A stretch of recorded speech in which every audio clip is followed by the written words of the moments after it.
Então, esse é o segundo vídeo desta quarta-feira, dia 27. Eu já vou pedindo desculpas, né, por ter que gravar assim em duas etapas.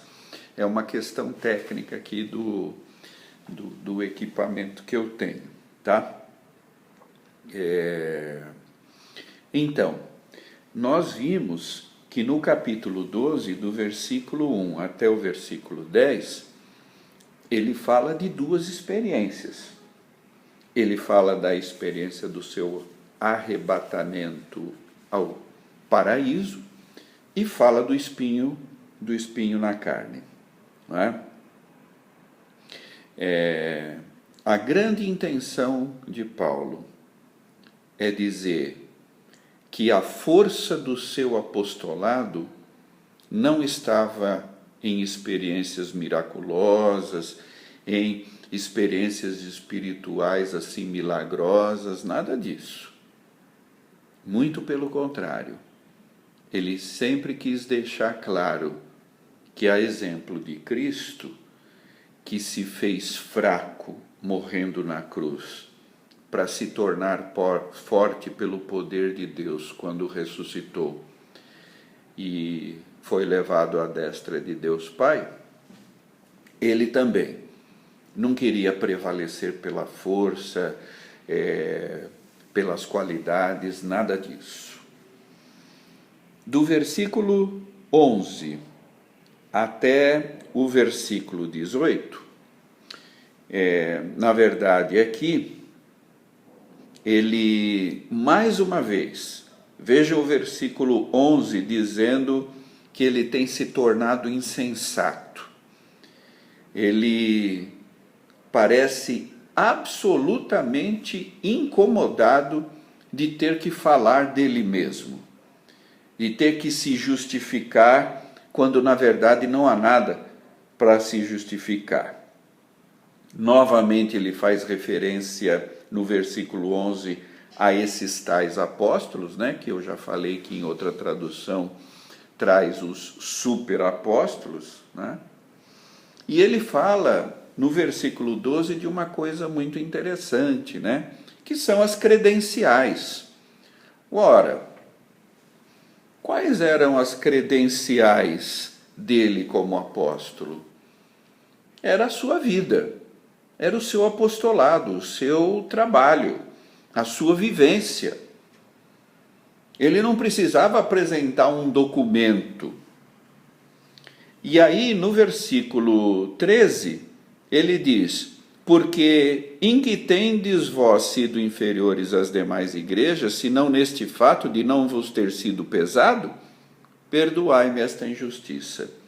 Aqui, ele entra novamente naquela questão que nós mencionamos na semana passada, da questão financeira, de que ele trabalhou na cidade de Corinto, ali na igreja, sem nunca pedir nada em troca.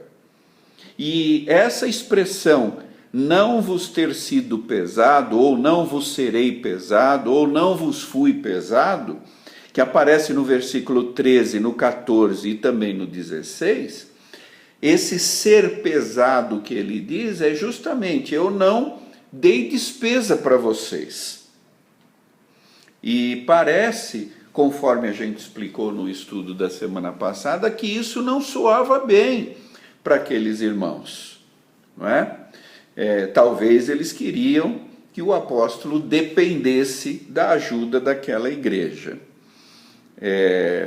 Versículo 19, prosseguindo, é muito interessante, porque ele diz que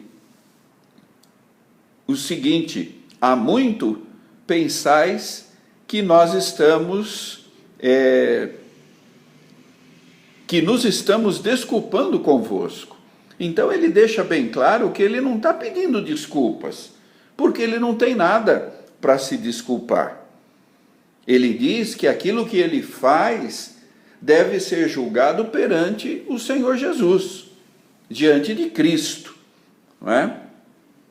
E aqui ele começa a falar de que ele vai visitar aqueles irmãos E ele diz no versículo 20 que ele espera que não encontre ali, e aqui ele fala de vários pecados, de várias coisas ruins, né? Contendas, invejas, iras, intrigas, orgulho, praticamente tudo aquilo que a gente vai encontrar no capítulo 5 da carta aos Gálatas como as obras da carne, né? E ele, no versículo 21, reforça essa ideia, esperando, né? Diz aqui no versículo 20: temo, pois, que indo ter convosco, não vos encontre da forma que eu quero, e que também vós me acheis diferente do que esperáveis, e que haja entre vós contendas, tal, e ele fala desses defeitos, prosseguindo no versículo 21. Entrando no capítulo 13, ele fala dessa terceira vez, ou seja, da terceira viagem dele para Corinto. E ele teme, né, se a gente for ver do versículo 1 até o versículo 10, nós vamos ver que ele está muito preocupado com essa terceira viagem, para que ela não signifique algo que venha a machucar. Mas ele deixa bem claro que nessa sua terceira viagem é possível que ele tenha que usar a sua autoridade. A autoridade no sentido da disciplina. A autoridade no sentido de colocar as coisas nos seus devidos lugares e de repreender aqueles que são chamados, então, de superapóstolos, não é? Ele escreve aqui, prevenindo aqueles irmãos, que nessa sua terceira viagem, ele vai procurar, obviamente, fazer a obra do Senhor. Versículo 5 do capítulo 13, ele diz: examinai-vos a vós mesmos se realmente estáis na fé. Provai-vos a vós mesmos, ou não reconheceis que Jesus Cristo está em vós? As palavras do apóstolo são duras. Ele diz: examinai-vos, vejam aí o que vocês estão fazendo, né? O final do capítulo, você tem aqui algumas saudações, né? No versículo 11 e 12, e no versículo 13, muito interessante, é a bênção apostólica, que fala da graça do Senhor Jesus, o amor de Deus e a comunhão do Espírito. Resumindo, irmãos e irmãs, a gente tem nos capítulos 10, 11, 12 e 13 dessa segunda carta de Paulo aos Coríntios, um exemplo de humildade, um exemplo de não querer prevalecer pelas qualidades pessoais, por nada disso.